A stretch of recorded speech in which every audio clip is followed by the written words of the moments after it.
ولله ملك السماوات والأرض والله على كل شيء قدير. إن في خلق السماوات والأرض واختلاف الليل والنهار لآيات لأولي الألباب الذين يذكرون الله قياما وقعودا وعلى جنوبهم ويتفكرون في خلق السماوات والأرض ربنا ما خلقت هذا باطلا سبحانك فقنا عذاب النار. ربنا إنك من تدخل النار فقد أخزيته وما للظالمين من أنصار.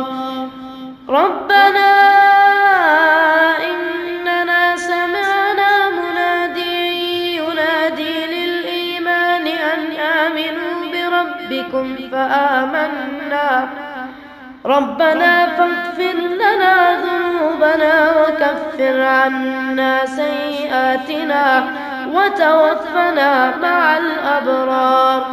ربنا وآتنا ما وعدتنا على رسلك ولا تخزنا يوم القيامة إنك لا تخلف الميعاد. فاستجاب لهم ربهم أني لا أضيع عمل عامل منكم فاستجاب لهم ربهم أني لا أضيع عمل عامل منكم من ذكر أو أنثى بعضكم من بعض فالذين هاجروا وأخرجوا من ديارهم وأوذوا في سبيلي وقاتلوا وقتلوا لأكفرن عنهم سيئاتهم ولأدخلنهم جنات تجري من تحتها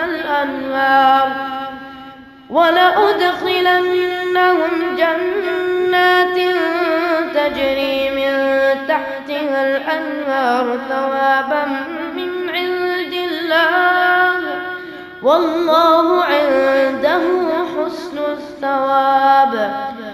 لا يغرنك تقلب الذين كفروا في البلاد متاع قليل ثم مأواهم جهنم وبئس المهاد.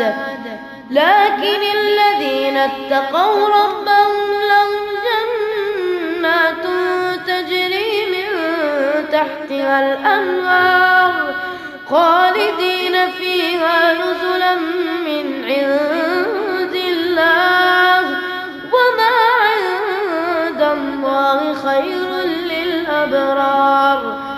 وإن من أهل الكتاب لمن يؤمن بالله وما أنزل إليكم وما أنزل إليهم خاشعين لله لا يشترون بآيات الله ثمنا قليلا أولئك لهم أجرهم عند ربهم إن الله سريع الحساب. يا أيها الذين آمنوا اصبروا وصابروا ورابطوا واتقوا الله لعلكم تفلحون.